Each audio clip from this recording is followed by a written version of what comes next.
Well, if I look tired, it's because I am. It's practically the middle of the night, and I'm up early doing a video for you wonderful people on 67 Hail Hail, but with good reason, because we are crossing the entire globe and we're going all the way over to Sydney to chat to Vince Rugari, who's a sports reporter for the Sydney Morning Herald. Vince, how are you?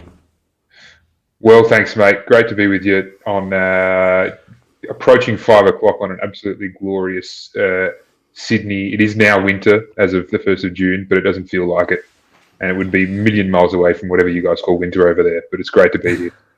Yeah, we've got the sun shining here. You'll be delighted to know it at 20 to 8 in the morning. So it's all good here. Of course, we've got you on to chat about the one, the only Ange Postecoglou, a guy who a lot of people watching this won't know a great deal about at all. You will obviously know much more. Vince, you wrote quite an interesting article for the Sydney Morning Herald around Ange. It's titled "It's Risky Business, but Celtic and Postecoglou Could Be a Match Made in Heaven." That kind of sums up your feeling towards the whole thing. Yeah, absolutely.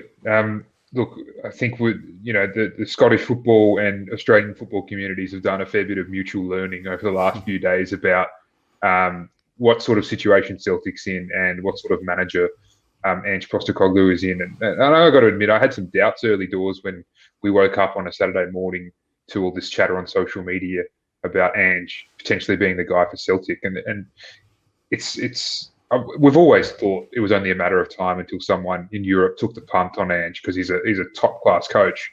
I just didn't think it would be Scotland, and in particular, sort of like a club like Celtic or even Rangers. I know he was linked there a few years ago, just because as I mentioned and as he said in the headline, the risk factor is so high. Like it's a two-team league, if we're honest, and if you're second, you're last, basically, as far as the old firm clubs are concerned.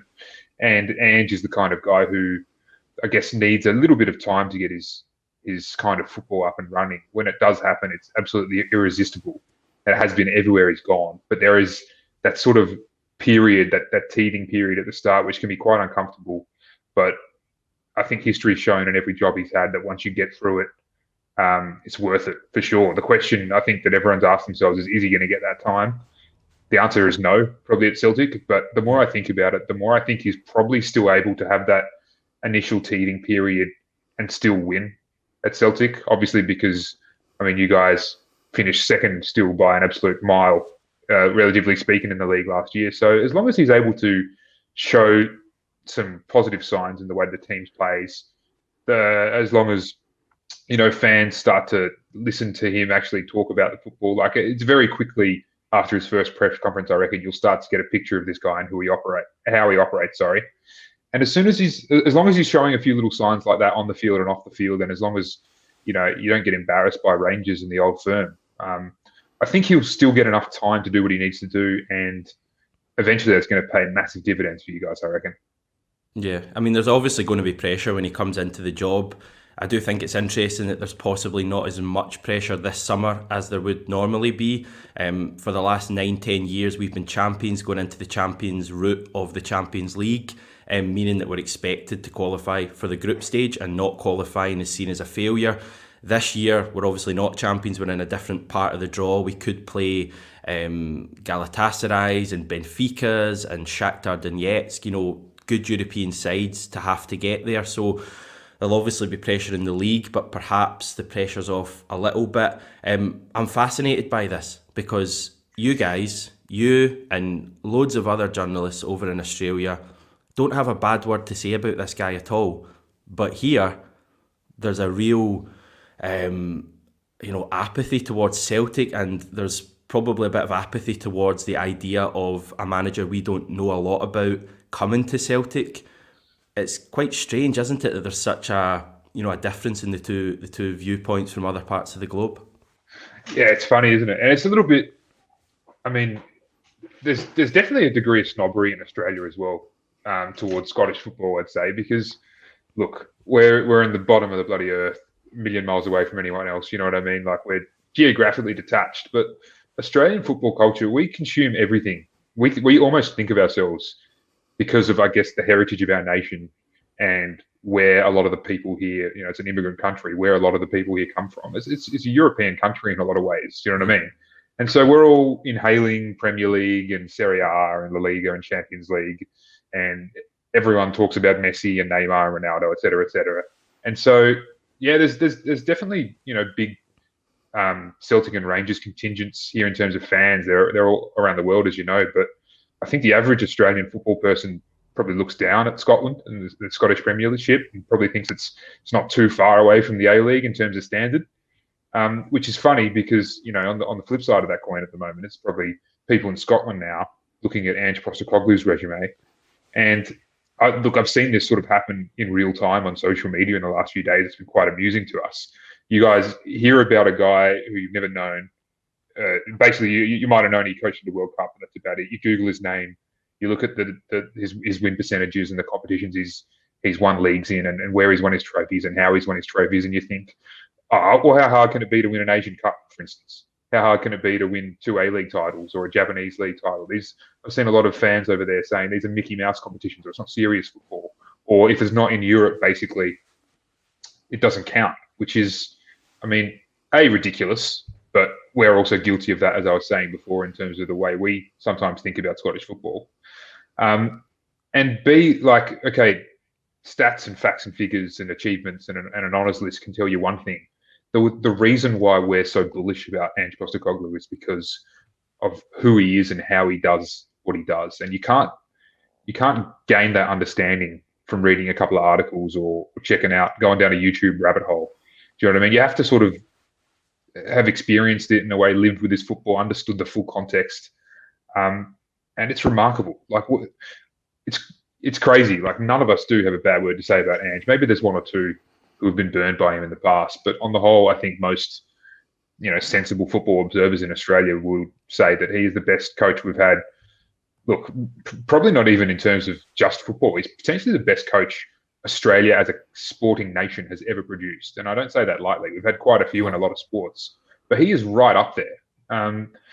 The way his teams play, what that represents in a country like Australia, which has this inferiority complex, maybe similar to Scotland in terms of how we're perceived abroad. He goes straight for that and he destroys it.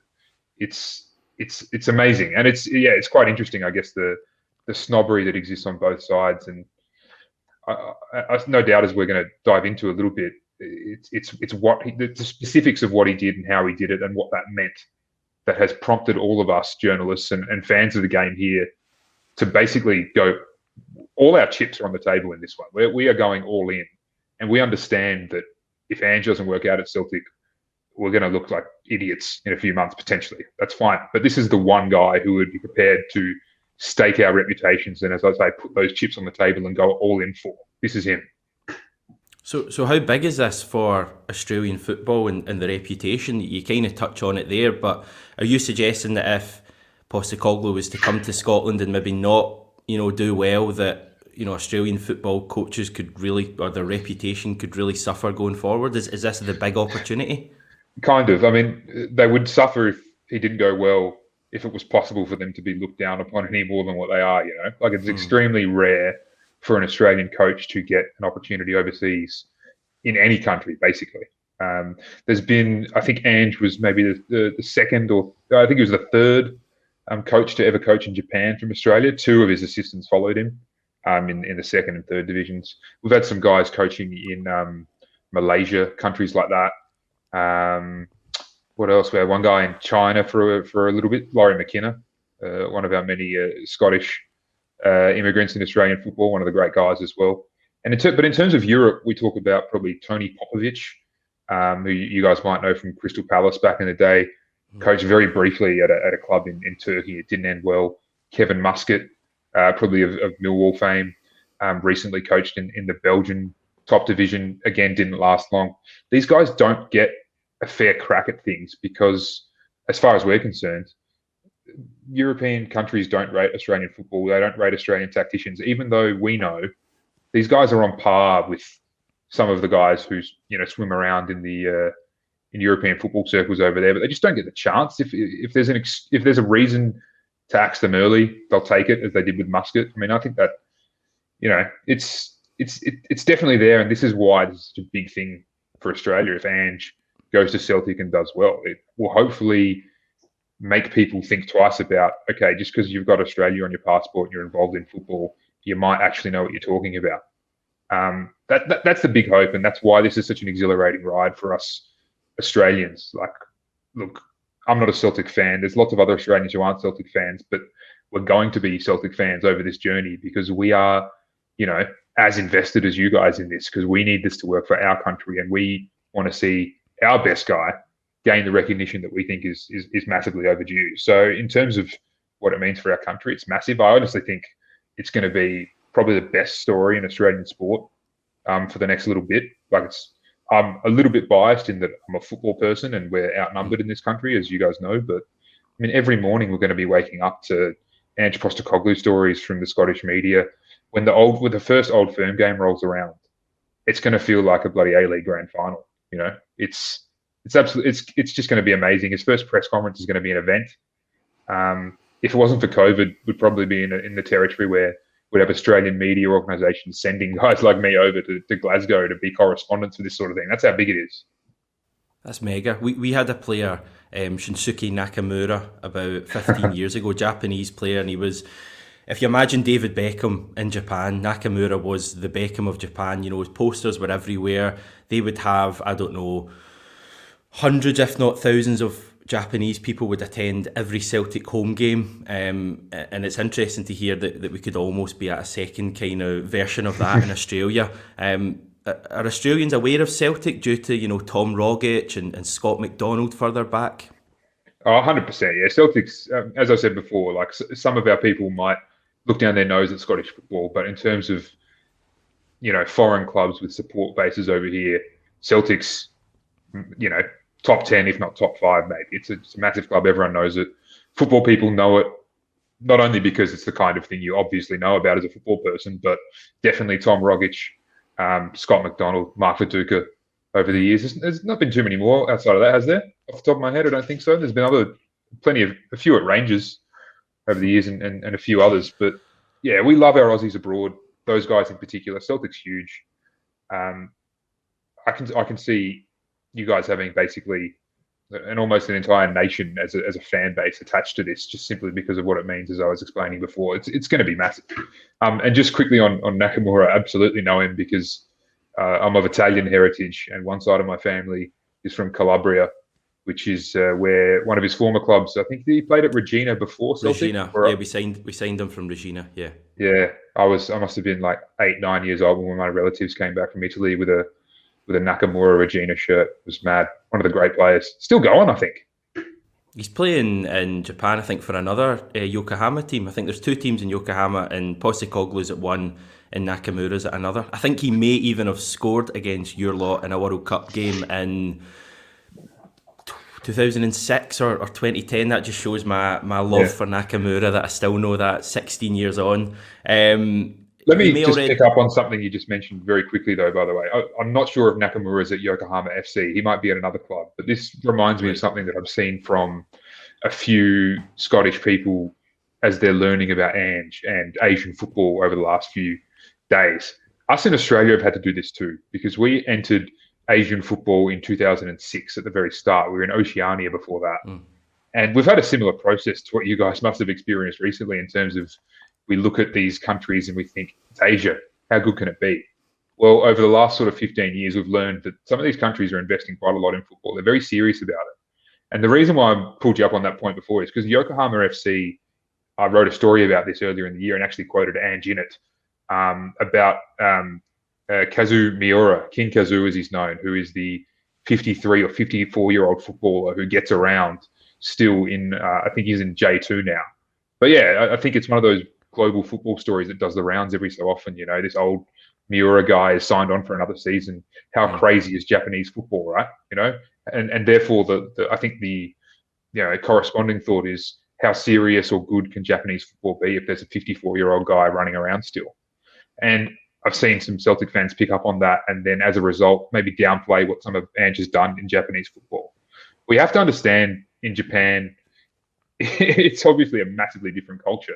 No one is going to tap this guy on his shoulder and tell him to retire. He's almost like a mascot for the team who they wheel out a handful of appearances every year.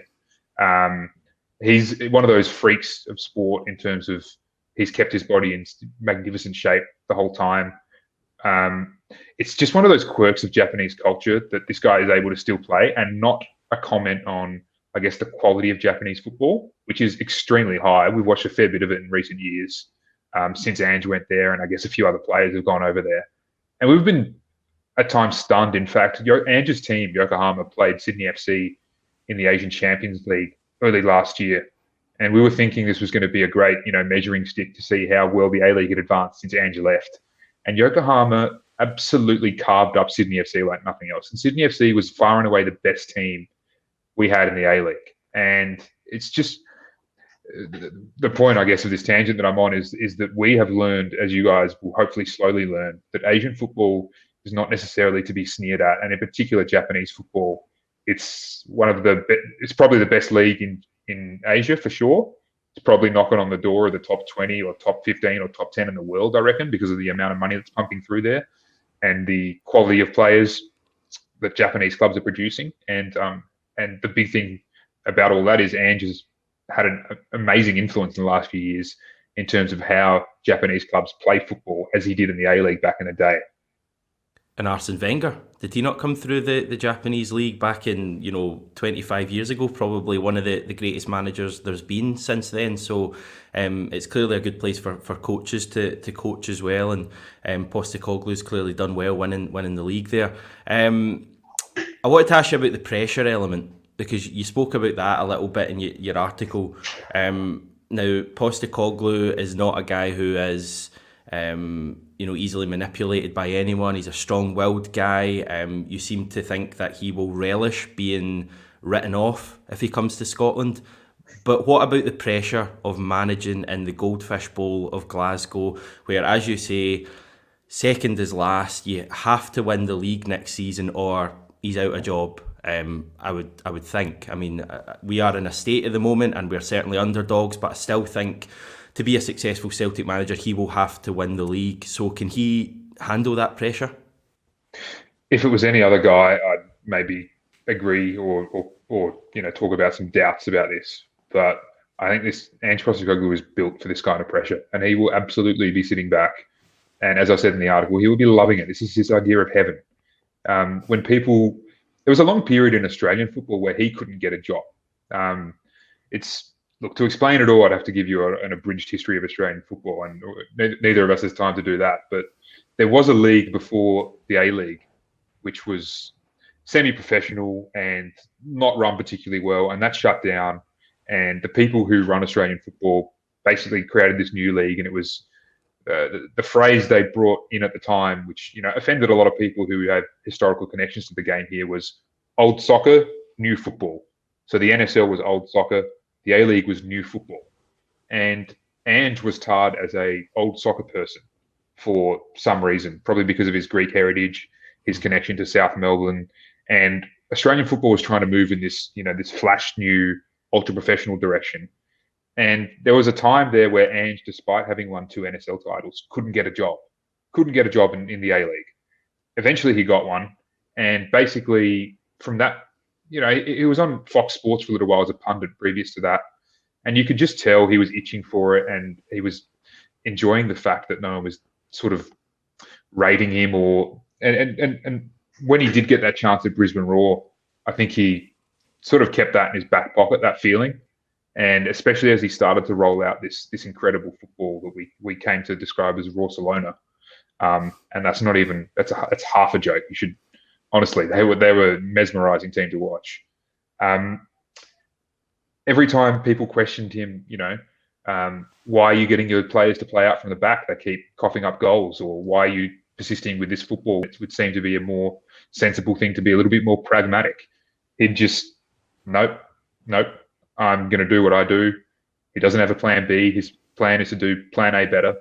And look, the only time I've ever questioned that resolve from him is when he was in charge of the Socceroos, when he was probably trying to do things that were well beyond the players that we had. He still got us to the World Cup in the end, but he resigned, and look, that's another complicated story. But every time he's been challenged, questioned, people have wondered whether he actually knows what he's doing, whether he's some sort of mad scientist of football, whether this guy's got his head screwed on properly. Every single time he's sucked it up, gone harder at his sort of established methods and plan, and he's ended up proving those people wrong. He's done it time and again. He's done it in Australia. He's done it in Japan. He's done it on the international level with the Socceroos, and that was not a particularly flash Socceroos team either that won the Asian Cup in 2015. This was past the era of, Tim Cahill. Well, Tim Cahill was in it, but sort of at his last legs. No Kuehl, no Viduka. This guy laughs in the face of, this sort of pressure. He's the kind of guy who will go to the edge and peer over it. He won't be scared of what's in front of him. And look, the Old Firm environment is, I've never been to Glasgow. I've never been to a game, but no doubt it's probably something you don't fully understand until you feel it. And maybe Ange doesn't fully understand it until he feels it. But there's not one part of my brain that makes me think that once he does feel it, he's going to flinch. He's going to tackle this thing head on from the start. And you guys will start to see that as soon as he starts to, speak in press conferences and that sort of thing. I just think it's fascinating to hear you and so many other Australian journalists, speaking so positively about Postecoglou and almost just wanting us to see it ourselves, to believe it, if you know what I mean.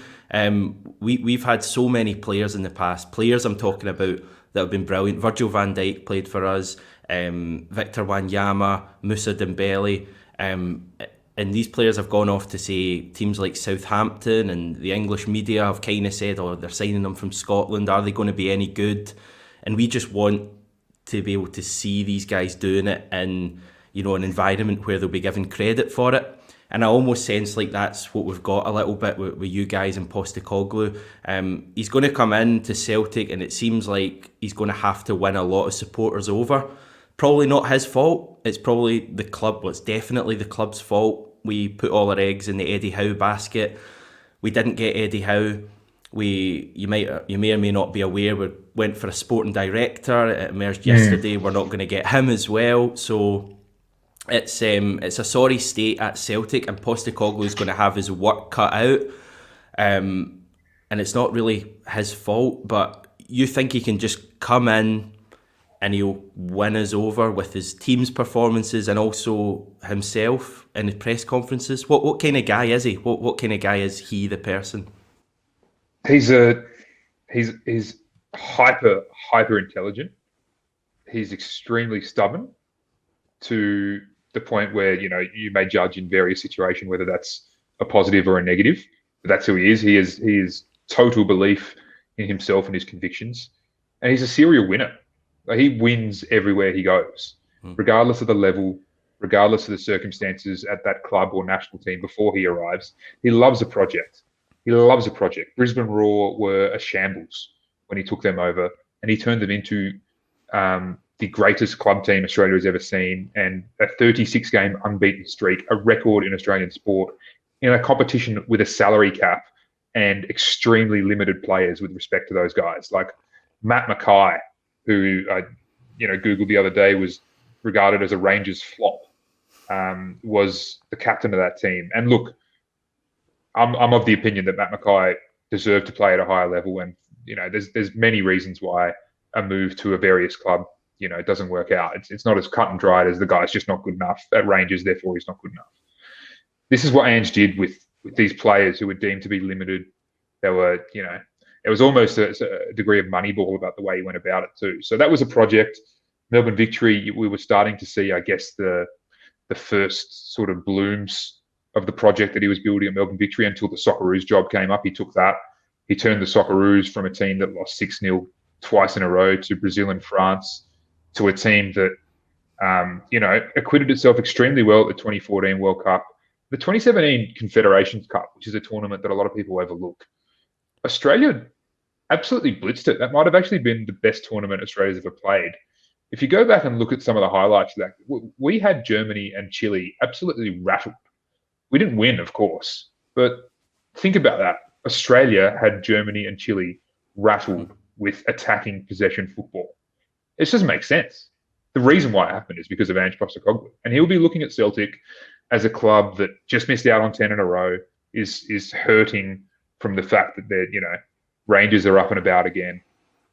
And he's going to look at it, and he's not going to be thinking about winning the Scottish Premiership, in my opinion. He's going to be thinking about, okay, how do I make this club competitive on the European stage? How do I actually win a Europa League or this is insane to say, but a Champions League with Celtic? How do I actually do that? And I don't know if it's possible, but this is the kind of guy who will think about that and give it a real red hot crack. You know what I mean? He will be on board with the stuff you guys were talking about in terms of the inferiority complex of Scottish football. He's going to jump on board with you guys. He's going to look at that and say, I want to help you guys prove to the rest of Europe that Scottish football isn't a joke. I want Celtic. He's going to come in and want Celtic to be as big a club as it possibly can be. And this is the kind of guy who can, potentially make those sort of things come true. He is a dreamer, but he is a doer, and he hasn't failed yet. Right, it's 8:05, and I'm officially declaring myself a little bit excited for Ange Postecoglou to come to Celtic. Listen, there's going to be people watching this video, and I can already, imagine some of the comments, people saying that I'm probably going a little bit overboard with this, that he's not Eddie Howe, he's not someone who's proven in Europe. I think he's had one spell in the Greek third division a long time ago. And that spell, by the way, was when he couldn't get a job in Australian football for the reasons I was talking about before. And that club was owned, I think, by an Australian Greek businessman. And Greek football, especially below the top division, is it's corrupt. It's not great. But Ange went there because he couldn't get a job anywhere else. He had to do something. He's Greek, So people, I think, would look at his Wikipedia page without the knowledge of the guy and see he failed in European football 15 years ago. Why are we having a crack at him? Well, there's actually circumstances around all of these things that aren't immediately apparent. It's difficult at first because there will be some hiccups. They won't be massive hiccups at a club like Celtic, where the competitive balance in your competition is so large that you should be able to coast through winning most games anyway. There's going to be those hairy moments. But every time in Ange Postecoglou's career so far, those moments have had absolutely amazing payoff, ultimately. Now, look, there's every chance that in a few months' time, people are going to dig up this video again and Ange has been sacked and it's been a disaster. And it is what it is. Do you know what I mean? Like, we're putting our necks out here because we know this guy quite well. We know that he just gets off on proving people wrong. And we think this is a task that he's absolutely equal to. It may end in disaster, which is sometimes what happens with these sort of coaches like Bielsa, as you mentioned.